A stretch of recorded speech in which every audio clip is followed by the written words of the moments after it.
to the Founder's Story podcast, where we learn from entrepreneurs about their journey from their first inspiration to their first employee and even the steps they took to become the powerhouses they are today.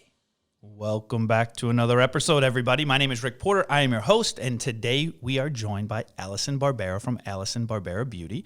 They do a little bit of everything, which we'll dive into, but makeup, hair for weddings, film and TV, photo shoots, and I'm sure a whole bunch of others. So I'm going to let you get into it. Why don't you welcome to the show first off? How about I start there? Welcome. Thank you for having me. I warned you ahead of time. I'm the world's worst host, right? Why don't you tell us a little bit about your company and what it looks like today? Okay, so it's Allison Barbera Beauty. We're based out of Newport, Rhode Island. We do primarily wedding hair and makeup. We also do some work for TV, commercials, photo shoots. We don't do as much film anymore, but we used to do that. But a big part of our work is on-site wedding hair and makeup. Love it. I don't know if you know this or not, but fun fact, as we were doing research for this show, do you know you have your own IMBD listing? Yes, I do. I thought that was pretty cool. Yeah. I felt like we were bringing a celebrity into the show today. So that's great. So the founder story, we are all about hearing your story. So let's take us back to the very beginning, right? Before you got into this, tell us a little bit about your childhood or your adolescence and what made you decide that this was the right industry for you, never mind being your own boss. So I grew up in Worcester. And I had two games that I loved playing when I was little, those kind of make-believe games, and they were makeup artist and small business owner. Can I interrupt you already? Mm-hmm. My daughter's obsessed with two games exactly like that today, Really? and she says she's going to do one of two things. One, she'll be a baker, or she's going to be what she calls a fashionista. Mm-hmm. But that's how she gets started, too. Mm-hmm. She's playing those games. Yep. I did makeup on all my friends when I was little, or pretend makeup and then real makeup when I was allowed to. And I had a little office kit where I had kind of notepads to write notes to my parents who called when you were out and, just little office accessories. And I loved it. And so I always did that. And then my first real job was when I was 15. My father opened a real estate company in Worcester, and he hired me as his administrative assistant. He gave me business cards for my 16th birthday that said Allison Barbera, administrative assistant. I passed them out in high school. So I always kind of had that small business feel. I always loved that, and I saw firsthand how he ran his business. And for a long time, I said, I never want to open a business. I see how hard it is. You don't get any benefits. You don't have vacation. You don't have all these things. It's all the responsibility is on you. And then I opened my own business. So let's talk about that. What made you make that shift into saying, yeah, I do want to open my own business? Yeah, so I went to college in Rhode Island, and I didn't really have any plan of what I was going to do. I was actually selling real estate here in Worcester at the time. I thought I might do that when I graduated, realized I didn't like it. I moved down to Florida for a couple years. I was an office manager, administrative assistant. Came back up to Massachusetts, did a little bit more of the same, and said, one day I was like, I hate what I'm doing. I'm 25, I'm miserable, I wake up every day and I hate going to work. I need to find something that I love. And I was complaining to a friend about it. And she said, Allie, why don't you do makeup? Like, you've always loved doing makeup. You've done it on all of us. Why don't you be a makeup artist? And there's something called aesthetics school that you can go to. I'd never heard of it. It's for kind of skincare, waxing, makeup, that kind of thing. And I looked into it, and I decided this is what I'm going to do. This will make me happy. So I moved back to Rhode Island, back to Newport, where I went to college, got licensed there, and decided to open my own company. That's the short version. So, I love that. So now the question I always have, because I think when most entrepreneurs talk about their story, it gets to a point where they said, so I just opened my own company. And I want to talk about what went through that decision, because so you went to school, you became a licensed esthetician. Why not go to work for somebody else? What made you decide to open your own business? Well, I did an internship while I was in school with a local makeup artist, and I realized pretty early on that I can't have someone over my shoulder telling me how to do something that's so creative and artistic. It's going to kill my love and my passion for it. So I kind of realized during that internship, I'm going to have to do this on my own. Makes sense. I actually went out. I started thinking I would work with someone else. I wanted to do makeup for film. So I had this crazy idea that I could do films during the week and weddings during the weekend working for someone else, which is insane. And burning the candles at both ends. And I did it, and that's how I know it's insane, because I did start to do that. But yeah, so working for someone else, doing that internship, I realized this is not going to work for me. I'm going to be just as unhappy as I was in my previous job, so I have to do this on my own. I love it. So, to an extent, I think you might have even have a little bit of a head start on some entrepreneurs that are going off on their own because you have experience. You've witnessed your dad run a phenomenal business as well. You got to work side by side with him as that administrative assistant. I actually, I read an article online where you were quoted as saying one of the first jobs you ever wanted to do was be a professional organizer. So I think you had those organizational skills, which is huge. I think that's a hugely important trait for a lot of entrepreneurs. So you have, I'll call him, your dad is almost like a mentor. You have some other skills that align. What else do you think contributed to your success? Because I would think there's a lot of estheticians, licensed estheticians, that opened up their own businesses and went to work and probably didn't find the same success as you. I have a strong need for freedom and for making my own schedule. And I knew that if I worked for someone else, I was going to be under their direction. They were going to control my schedule, which is kind of your life in a way. And I couldn't have that. So I did whatever I could to be out of that situation. I did work full-time my first 2 years in business. I worked for someone else as an office manager. That was my pay the bills job. And while I built my business, so I at least had some stability there.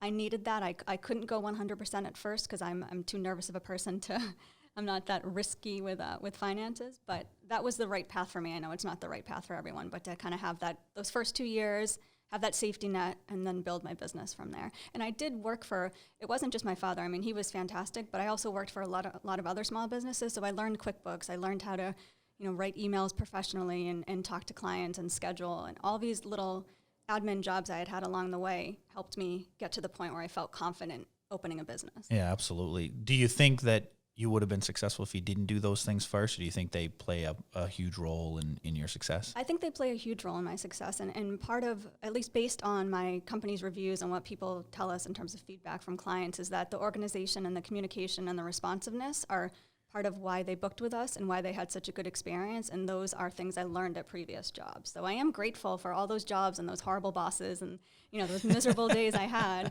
because I learned great things from all those jobs that helped me be the business owner that I am. Absolutely. So you're in business for yourself now, right? Part-time, right? You're working as an office manager. You're starting to build your clientele, your book of business, your reputation. How did you make the decision to transfer, or when did you make that decision to transfer from having that full-time and doing it on the side to this is my full-time gig now?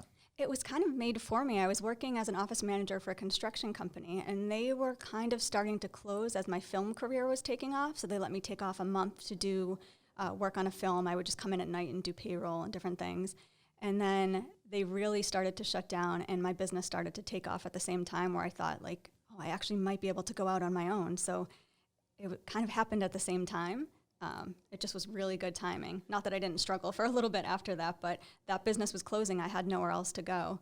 But also I started to have enough clients to think maybe I can actually do this full time. Now, when you were able to make that full-time switch, and so I'll use the word forced, right? You were kind of forced to say, hey, all right, there goes plan B is kind of out the window a little bit. So now I'm solely focused on plan A. Did you see exponential growth right away because you were able to dedicate more time, or was it a continuous struggle while you continue to build that book? I call it Struggle City for the first 5 years of my business, really. So the first 2 years I was working full-time for other people, and then there was 3 years of Struggle City where it was just hustling and trying to make money and grow my business. And it was really difficult, but each quarter I could see growth, and I could see that that the company was growing and we were getting somewhere, and that I should stick with it. But it was difficult at first. I'm not gonna lie. Yeah, I can imagine.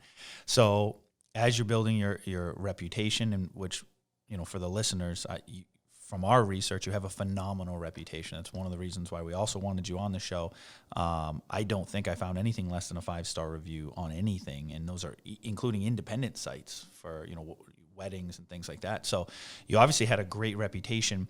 How do you expand and grow the business? Is it bringing on other artists and things like that, or what was the growth plan look like for you? Yeah, so around year 3, I realized that I was turning down as many weddings as I was doing as one person, as one makeup artist. So I said, I have to bring on another makeup artist. I knew I wanted to go the independent contractor route after talking to my attorney and accountant. So I found someone who did makeup, but she also did hair. So I said, well, we should offer hair too. Originally, my company's name was Allison Barbera Makeup Artistry, But then I had someone who did makeup and hair, and I thought we should offer both because we're just referring out for hair every time. Most people want to book hair and makeup together. So she did hair and makeup, so we started taking on hair clients too. And then she knew someone who was looking for work for hair, so we brought her on, and I realized we have work for her and another person, and I just kept hiring. So it really came from the place of me saying, I can't clone myself. I need to bring on someone else, and then realizing I need to bring on a lot of other people, actually. Sure. So as you start to bring on more and more people, right, and that usually brings a lot of challenges with it as well, whether that's leadership challenges or personnel challenges. Did you find yourself running into any of those challenges as well? I did. I've had a few tough ones, but I mean, I have people who have been with me for 8 or 9 years, some of them out of 12 years in business. So it's mostly worked out. I'm not going to say there haven't been any challenges there, but luckily, having been an office manager and admin assistant, I had seen a lot of the personnel. When you're front desk, you see everything. Everything goes by you. So I had seen how different people handled personnel problems, maybe my supervisors, and I learned from them. My mother ran a school here in Worcester for special needs children and adults, and she had helped me a lot with personnel issues. So I have this great family of business consultants, right? I have my father, a business owner, my brother runs a small business, my mother ran a school, so they really helped me with that kind of thing. So she was a huge help with the personnel issues. No, I love it.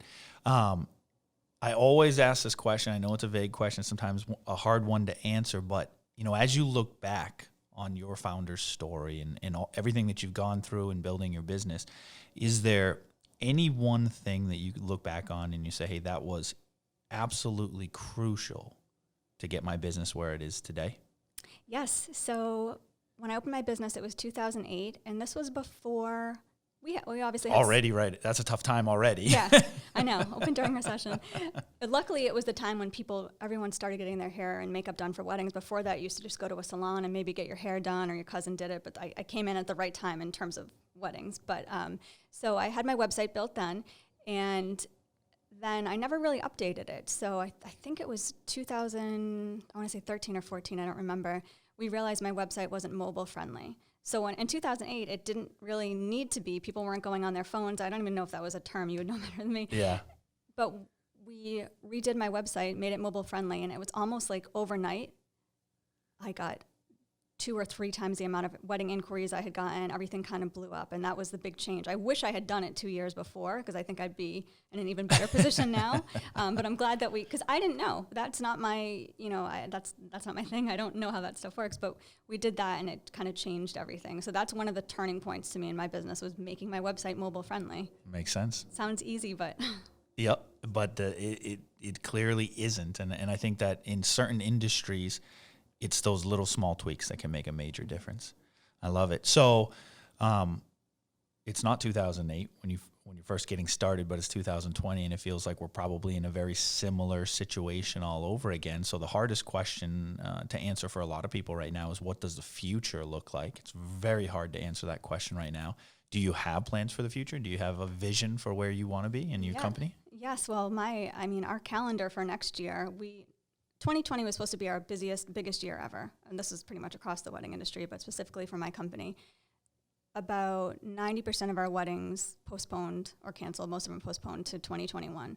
And then we took new bookings. So as of right now, our next year looks amazing. Insane. Yeah, insane. Insane is a better way of putting it. In a good way. Insane in a good way. I'm hoping that it stays that way. Yeah, it's so uncertain right now. My plan is to just keep doing what I'm doing, provide the customer service that we do, continue to do great hair and makeup, and I guess hope that we really don't have any control. For us, it's all about group sizes right now. So until those group size numbers go up to 150 so people can have weddings, things are a little different for us. But yeah, my plan is to just keep doing what I'm doing and to try to have a positive attitude about it and hope that everything works out for next year. Yeah. And who knows, 2021 might end up being your busiest in record history, because you're trying to do 2 years worth of weddings all in 1 year, which is going to bring challenges in and of itself, right? How do you keep up? How do you keep that organization and customer service? Yeah, it's tricky, and we can only take so many for each day. So we'll be busier, but we can't really fit 2 seasons into one. So it's we're going to make it work. I'm getting creative, but systems and organization have been the biggest thing for me. I know exactly when if someone wants to postpone their wedding, it's a whole bunch of records and documentation I have to do on my side. But being organized, having a calendar, keeping my team updated, continuing to do that has made it so much easier. Normally we get one wedding cancellation or postponement every 2 years in a normal time. This has been, 90 of them. So I had to quickly revise our systems and come up with a better way to keep that organized for everyone and for my own sake. Absolutely. Now, plain curiosity question as we get closer to wrapping everything up.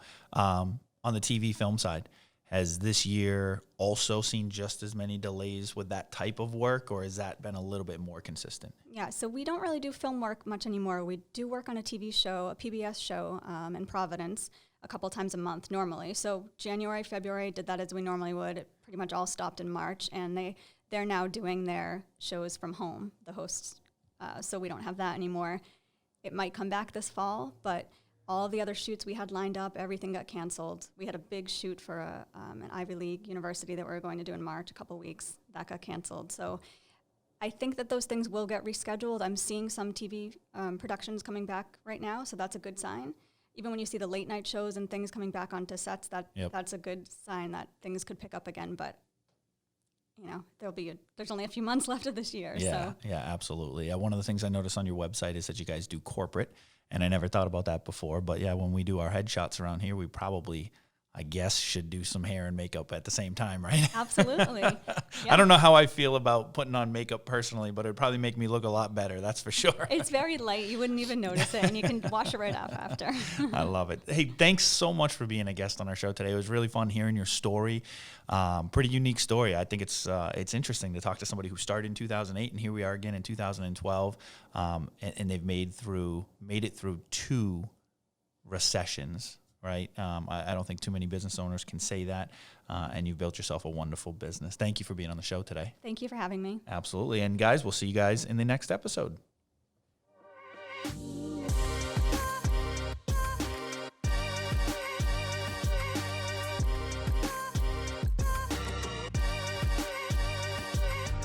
Thank you for listening to the Founder Story Podcast. Be sure to rate, review, and subscribe to the show. And don't forget to check out some of the other great stories.